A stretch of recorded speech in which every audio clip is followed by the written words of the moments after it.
إن الله لا يغفر أن يشرك به ويغفر ما دون ذلك لمن يشاء ومن يشرك بالله فقد ضل ضلالا بعيدا.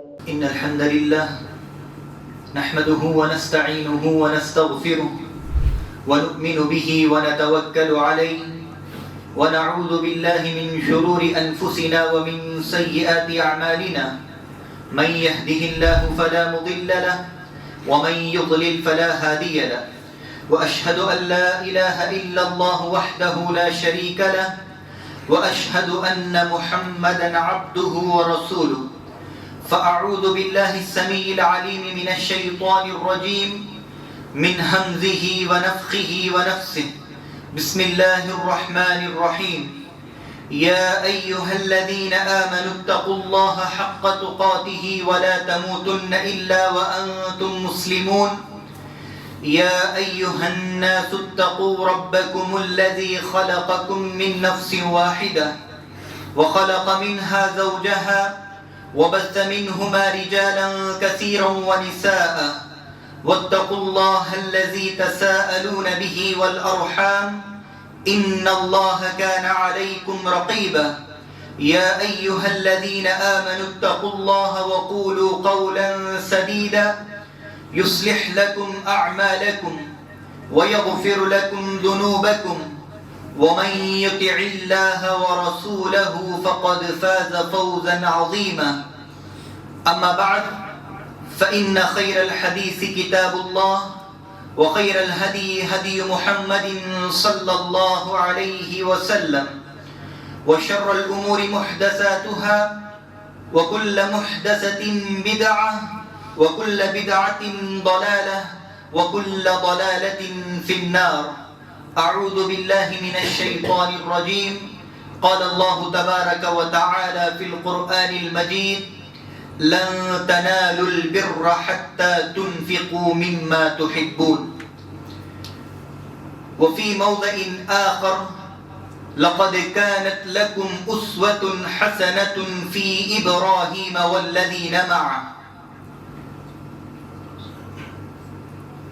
எல்லா புகழும் எல்லாம் வல்ல இறைவன் அல்லாஹ்விற்கே உரியது. சாந்தியும் சமாதானமும் அல்லாஹ்வின் கடைசி தூதரான முஹம்மது ரசூல் ஸல்லல்லாஹு அலைஹி வஸல்லம் அவர்கள் மீதும் அவர்களை பின்பற்றிய சத்தியமிக்க சஹாபாக்கள் மீதும் தபஈன்கள் மீதும் தபஉ தபஈன்கள் மீதும் என் மீதும் உங்கள் மீதும் அல்லாஹ்வுடைய சாந்தியும் சமாதானமும் உண்டாகட்டுமாக. ஆமீன்.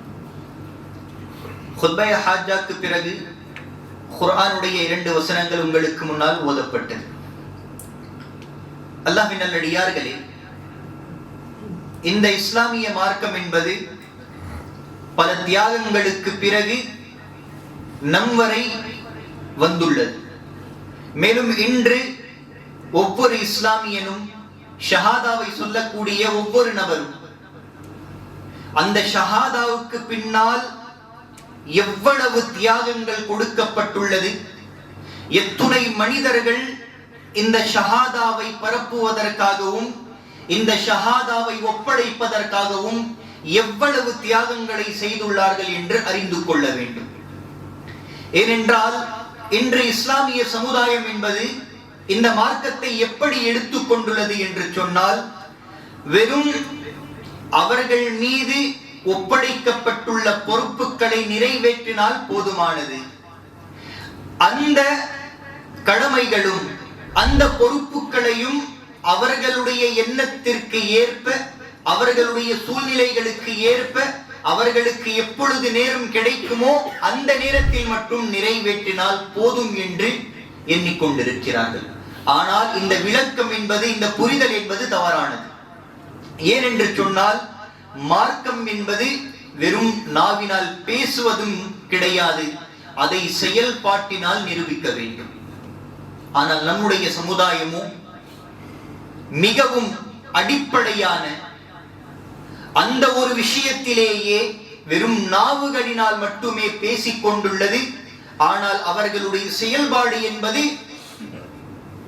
அந்த வார்த்தைக்கு எதிராக உள்ளது. எப்படி? இன்று நாம் அனைவரும் ஷஹாதாவை கூறுகிறோம், லா இலாஹ இல்லல்லாஹ் முஹம்மதுர் ரசூலுல்லாஹ். மேலும் இந்த ஷஹாதாவுடைய அர்த்தம் என்னவென்று கூட நம் அனைவருக்கும் தெரியும். அல்லாஹ்வை தவிர வணக்கத்திற்குரிய இறைவன் வேறு யாருமே கிடையாது என்று. ஆனால் இதே ஷஹாதாவை சொல்லக்கூடிய நம்முடைய சகோதரர்கள், நம்முடைய இஸ்லாமிய சமுதாயம் இந்த ஷஹாதாவையும் கூறுகிறது, அல்லாஹ்வுடைய இணையையும் வைக்கின்றது. நாம் அல்லாஹ்விடத்திலே நாவினால் ஒரு விஷயத்தை சொல்கிறோம், பேசுகிறோம், ஆனால் நம்முடைய செயல்பாடு என்பது அந்த வார்த்தைக்கு எதிராக உள்ளது. ஆனால் எண்ணிக்கொண்டிருப்பது என்ன? ஷஹாதாவை கூறிவிட்டால் சொர்க்கத்தை அடைந்து விடுவோம் என்று.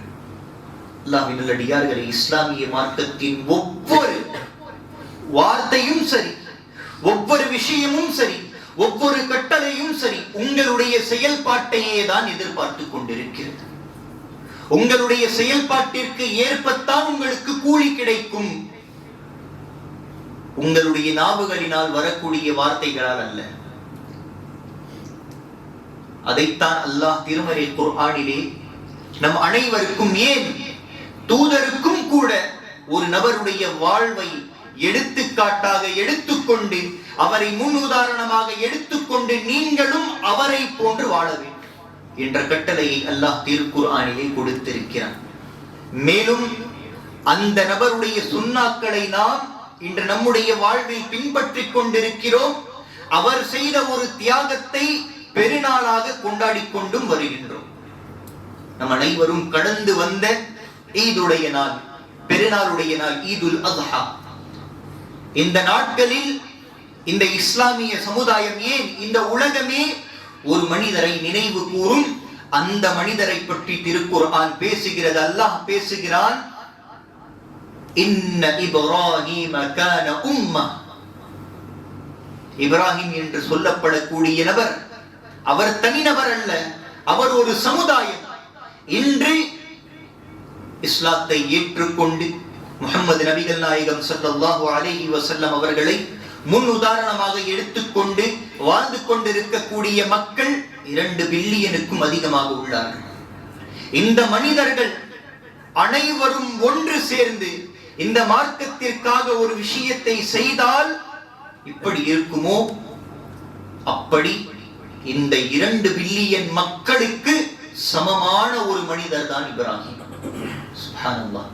அவருடைய வாழ்வில் அவர் மார்க்கத்திற்காகவும் அல்லாஹ்விற்காகவும் செய்த தியாகத்தை தான் இன்று நாம் பெருநாளாக கொண்டாடி கொண்டிருக்கிறோம். மேலும் மார்க்கத்துடைய பெரும்பான்மையான விஷயங்கள் இப்ராஹிமை பொறுத்துத்தான் உள்ளது. அவருடைய சுன்னாக்களை அடிப்படையாக கொண்டதாகத்தான் உள்ளது. அந்த இப்ராஹிமுடைய வாழ்வுதான் நமக்கும் சரி, அல்லாஹ்வுடைய தூதருக்குமே சரி, அவரைத்தான் நீங்கள் முன் உதாரணமாக எடுத்துக்கொண்டு வாழ வேண்டும் என்ற கட்டளையை அல்லாஹ் கொடுத்திருக்கிறான். அப்படி இன்று நம் அனைவருக்கும் மார்க்கம் நம்முடைய வீட்டை தேடி வந்துள்ளது, நம்மை தேடி வந்துள்ளது. ஆனால் இப்ராஹிமிற்கு அப்படி கிடையாது. ஏன் இப்ராஹிமிற்கு மட்டும் கிடையாது, சஹாபாக்களுக்கும் அதே நிலை. அவர்கள் இஸ்லாத்தை தேடி சென்றார்கள், அவர்கள் அல்லாஹ்வை தேடி சென்றார்கள், இறைவன் யார் என்று தேடினார்கள். அதற்கு பிறகுதான் அவர்களுக்கு மார்க்கம் கிடைத்தது. ஆனால் நமக்கோ பிறப்பில் இருந்தே நம்முடைய விதியில் எழுதப்பட்ட ஒன்று, நீங்கள் இஸ்லாமியர்களுடைய குடும்பத்தில் பிறக்கக்கூடியவர்கள், உங்களுடைய மரணமும் இஸ்லாத்தில் தான் ஏற்படும். அதனால்தான் இன்று இஸ்லாமிய சமுதாயம் மார்க்கத்திற்கு காட்டக்கூடிய அலட்சி நம்முடைய கண்களால் அதை பார்க்க முடியும். இப்ராஹிம் அலைஹிஸ்ஸலாத்து வஸ்ஸலாம் அவர்களை பற்றி திருக்குர்ஆன் பேசுகிறது. அவருடைய வாலிப வயது நம்முடைய வாலிப வயதை போன்றது கிடையாது. நம்முடைய தேடலோ இந்த உலக வாழ்க்கையை நோக்கியும் இந்த உலக ஆசாபாசங்களை நோக்கியும் தான் நம்முடைய வாலிபம் ஓடிக்கொண்டிருக்கிறது. ஆனால் இப்ராஹிமுடைய தேடல் மார்க்கத்திற்காகவும் அல்லாஹ்விற்காகவும் இருந்தது அவருடைய வாலிப பருவத்தில். நம் அனைவரும் இந்த வரலாற்றை கேட்டிருப்போம். குர்ஆனும் இதை நிரூபித்துள்ளது. ஒரு நாள் இரவு இப்ராஹிம் நபி அவர்கள் வானத்தை நோக்கி பார்க்கிறார்கள். அவர்களுடைய கண்களுக்கு நட்சத்திரங்கள் தென்படுகின்றன.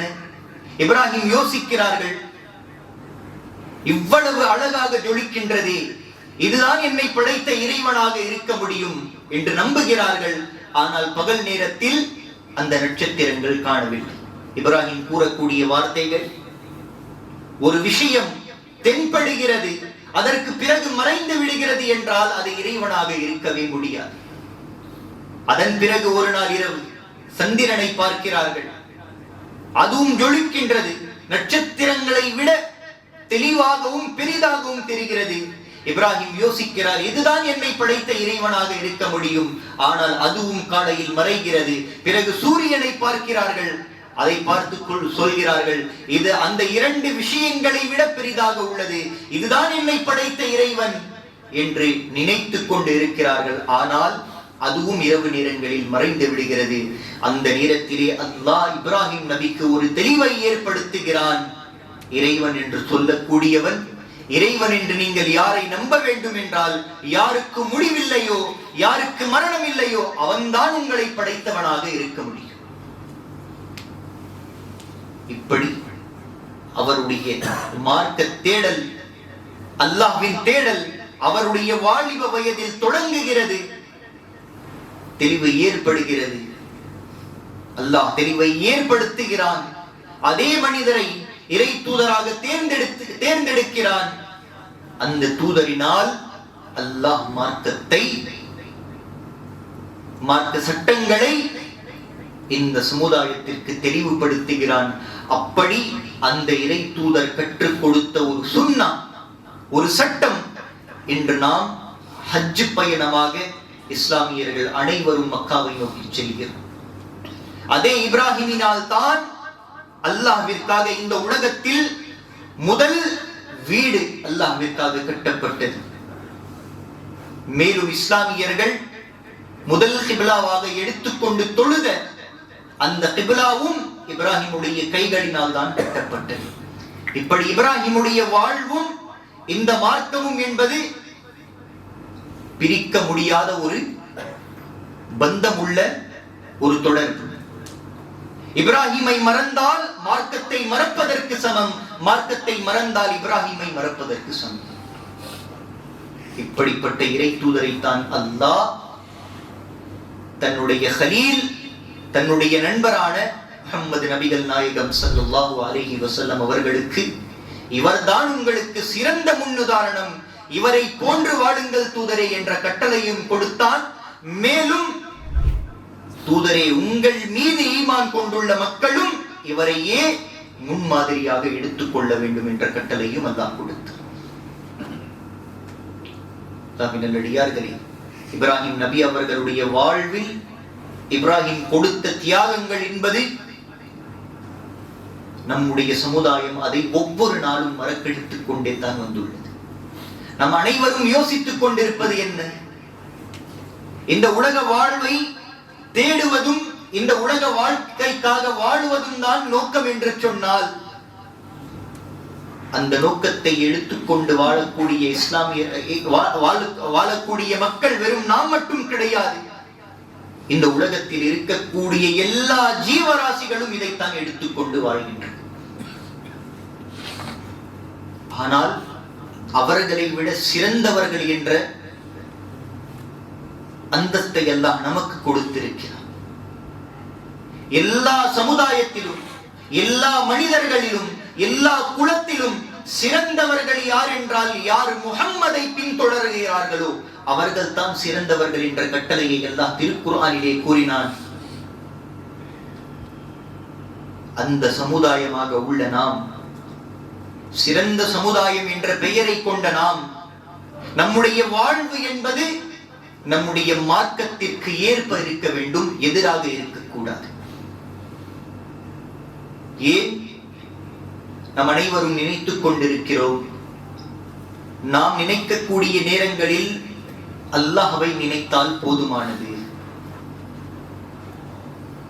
நாம் நமக்கு எப்போது நேரம் கிடைக்குமோ அந்த நேரத்தில் அல்லாஹ்வை நினைவு கூர்ந்தால் போதுமானது. ஆனால் அல்லாஹ்வின் நல்லடியார்களே, இந்த ஒரு விஷயத்தையும் மறந்து விடாதீர்கள்.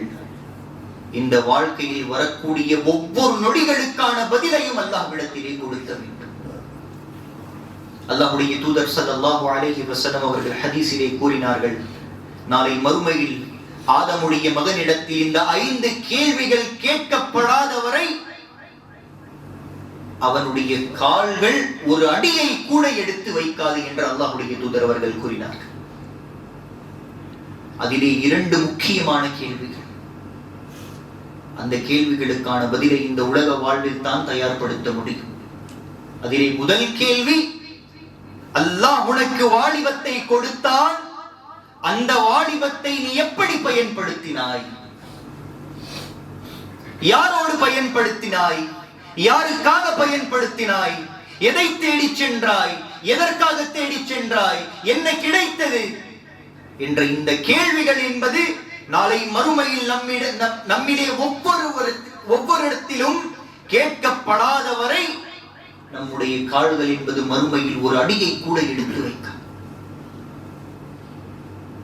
அதே போன்று மற்றொரு கேள்வி, மிக முக்கியமான கேள்வி, இன்று நாம் சம்பாதித்துக் கொண்டிருக்கக்கூடிய செல்வம், எந்த செல்வத்திற்காக ஓடிக்கொண்டிருக்கிறோமோ, எந்த செல்வத்திற்காக அனைத்து இன்ப துன்பங்களையும் நாம் பொறுத்து கொண்டு வாழ்ந்து கொண்டிருக்கிறோமோ, அதே செல்வத்தை பற்றி அல்லாஹ் கேட்பான். இந்த செல்வம் எங்கிருந்து வந்தது? எங்கு சென்றது? எப்படி சம்பாதித்தாய்? எப்படி செலவு செய்தாய்?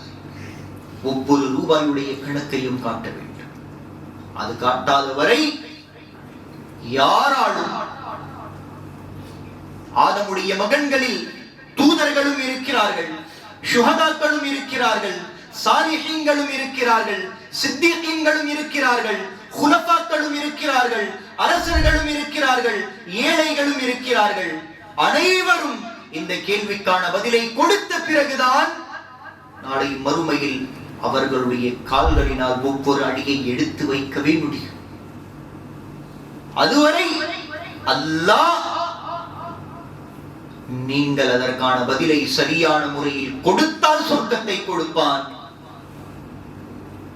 அங்கும் அல்லாஹ்வை ஏமாற்ற நினைத்தால் உங்களுக்கு தான் ஏமாற்றம். மேலும் அல்லாஹ்வுடைய தூதர் ஸல்லல்லாஹு அலைஹி வஸல்லம் அவர்களுடைய காலகட்டத்தில் ஒரு கூட்டம் வாழ்ந்தது. அந்த கூட்டத்தை பற்றி நம் அனைவருக்கும் தெரியும். ஆனால் அந்த கூட்டம் செய்த செயல்பாடுகள், அவர்களுடைய எண்ணங்கள் என்னவென்று நாம் அறிந்து கொள்ள வேண்டும். சூரத்துல் ஹுஜராத்துடைய அந்த சூரா முடிவடையக்கூடிய அந்த தருணங்களில் அல்லாஹ் அவர்களை பற்றி பேசுகிறான்.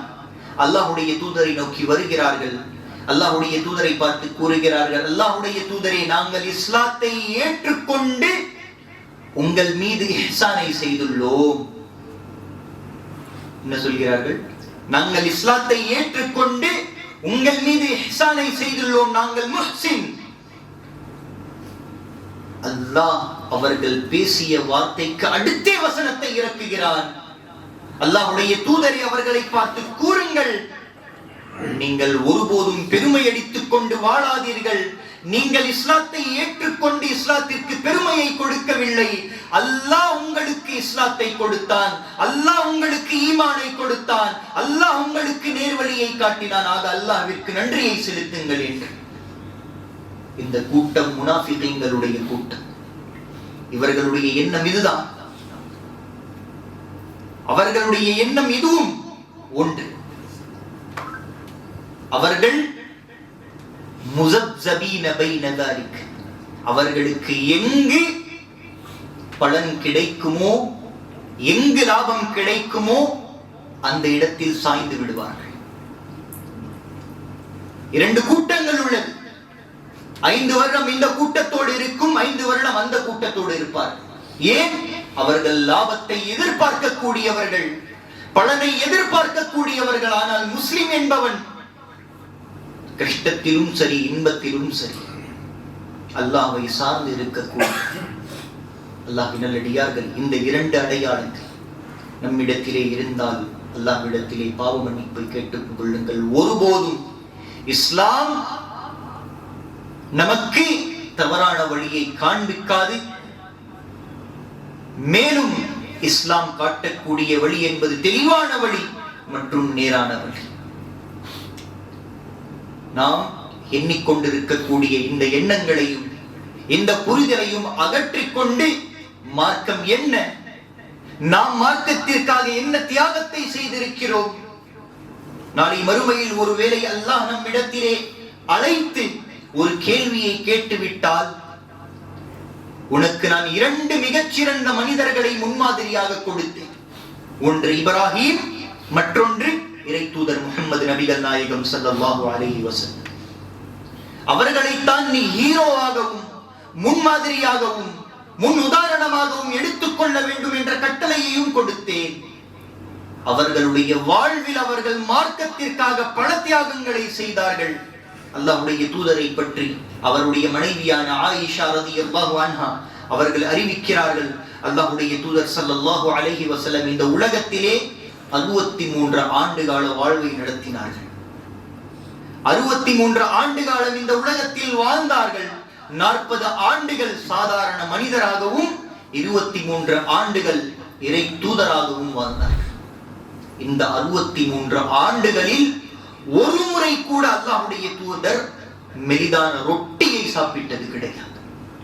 நாம் இன்று சாப்பிடக்கூடிய சப்பாத்தி, ஒரு நாள் கூட அல்லாஹ்வுடைய தூதர் தன்னுடைய 63 ஆண்டு கால வாழ்வில் அதை சாப்பிட்டதே கிடையாது.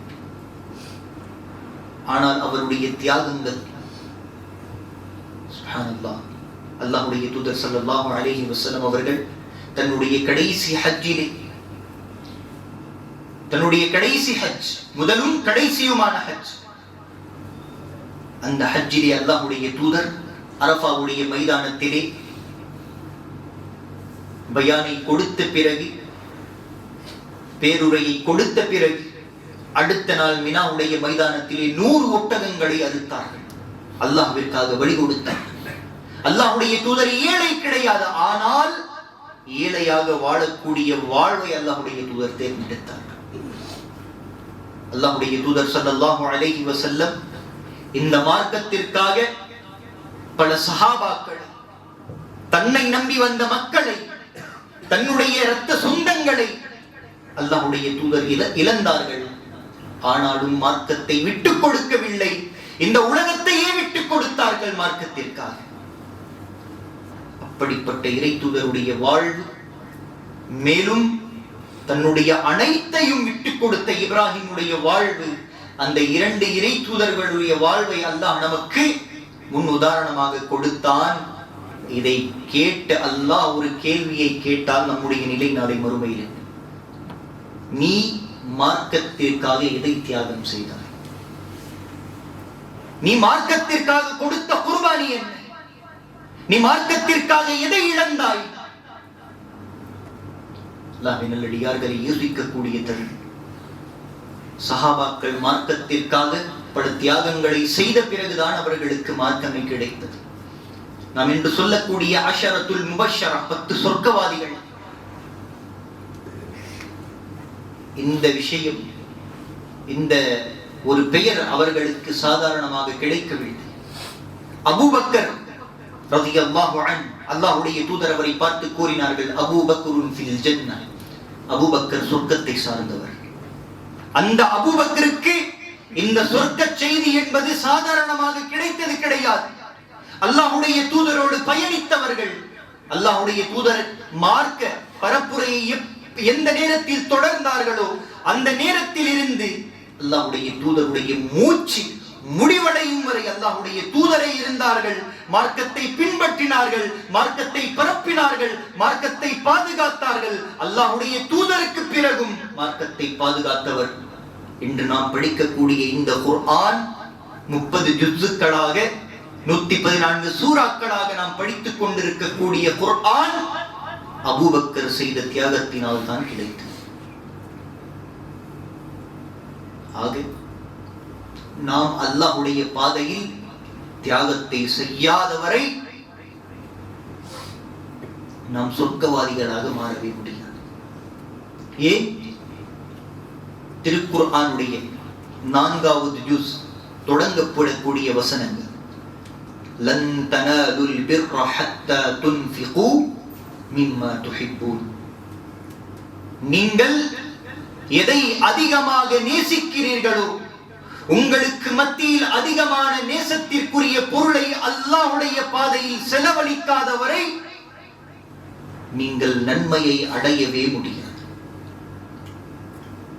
சில நேரங்கள்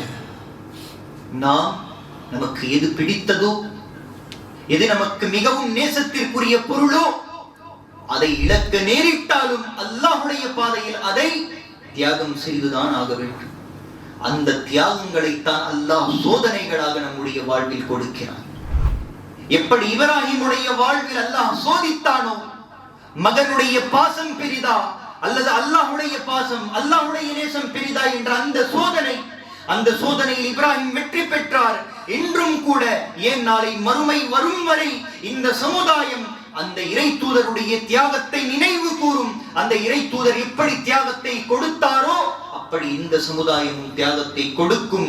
அதே போன்ற அல்லாஹ் நம்மையும் சோதிப்பான். நமக்கு நேசத்திற்குரிய பொருளை வைத்து சோதிப்பான். நீங்கள் அல்லாஹ்வை நேசிக்கிறீர்களா அல்லது அந்த பொருளை நேசிக்கிறீர்களா என்ற சோதனை ஒவ்வொரு மனிதனுடைய வாழ்விலும் நடைபெறும். அந்த சோதனையில் வெற்றி பெற்றவர்களுக்கு சொர்க்கம், வெற்றி பெறாதவர்களுக்கு அல்லாஹ்வும் அந்த அடியானும் அவர்களுக்கு மத்தியில் அல்லாஹ் மன்னித்தால் மன்னிப்பு, அல்லாஹ் தண்டித்தால் தண்டனை. ஆக அல்லாஹ்வின் அடியார்கள், இதைத்தான் ஒவ்வொரு ஈதுடைய நாள், ஈதுல் அத்ஹா நம்முடைய வாழ்வில் ஒவ்வொரு வருடமும் வருகிறது. இதே படிப்பினையை நமக்கு கொடுத்து செல்கிறது. ஆனால் இஸ்லாமியர்கள் நாம் வெறும் ஒரு ஆட்டையோ அல்லது ஒரு பிராணியையோ அல்லாஹ்விற்காக தியாகத்தை கொடுத்து விடுகிறோம். அதற்கு பிறகு நம்முடைய வாழ்வு என்பது மாறாமல் அப்படியே செல்கிறது. ஒவ்வொரு நாளும் நாம் கொடுக்கக்கூடிய அந்த தியாக பிராணியில் மாற்றங்களை ஏற்படுத்துகிறோம். ஆனால் நம்முடைய வாழ்வில் எந்த ஒரு மாற்றமும் கிடையாது. அனைவரும் அறிந்த ஒரு வசனம் தான், லை யனாலல்லாஹு லுஹூமுஹா வலா திமாஉஹா வலாகின் யனாலுஹு தக்வா மின்கும். அல்லாஹ் உங்களுடைய தியாக பிராணிகளின் இரத்தத்தையும் எதிர்பார்ப்பது கிடையாது, அதனுடைய மாமிசத்தையும் எதிர்பார்ப்பது கிடையாது. மாறாக நீங்கள் செய்யக்கூடிய உங்களுடைய உள்ளத்தில் இருக்கக்கூடிய அந்த தக்வாவை தான் எதிர்பார்க்கிறான். அந்த தக்வா மட்டும் தான் அங்கீகரிக்கப்படும் என்று சொன்னால், ஒவ்வொரு வருடமும் அந்த ஈதுடைய நாளில் நீங்கள் கொடுக்கக்கூடிய அந்த தியாக பிராணிகளை எவ்வளவு மாற்றினாலும் சரி, உங்களுடைய உள்ளத்தில் தக்வா வராதவரை, உங்களுடைய வாழ்வில் மாற்றம் வராதவரை அல்லாஹ் உங்களுடைய தியாகங்களை ஏற்றுக்கொள்ள மாட்டார். முதலில் நீங்கள் மாறுங்கள்.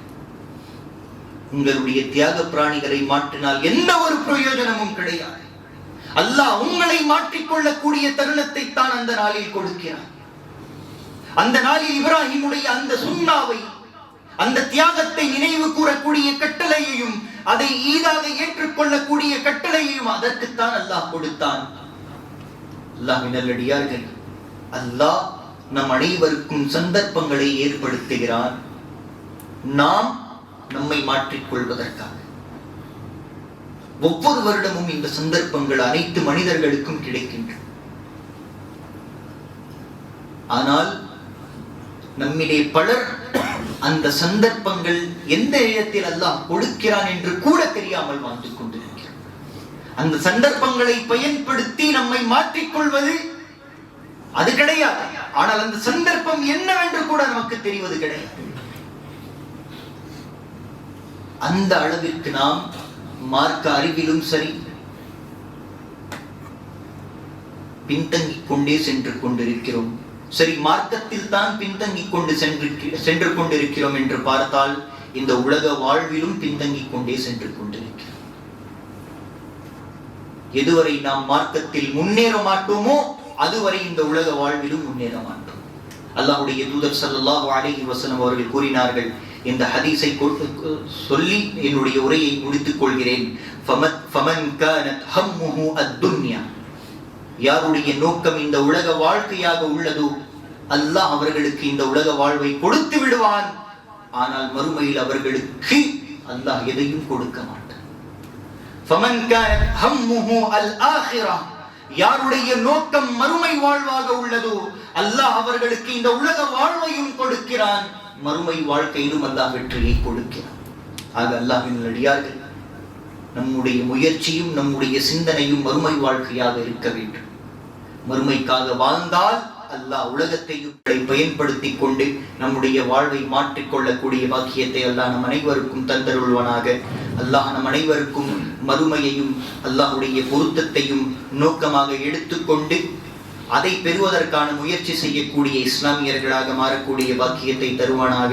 ஆமீன் சும்ம ஆமீன். வ ஆகிரு தஅவானா அல்ஹம்துலில்லாஹி ரப்பில் ஆலமீன். بارك الله لنا ولكم في القرآن المجيد والفرقان الحميد. إنه تعالى جواد كريم بر رؤوف رحيم ورب حليم.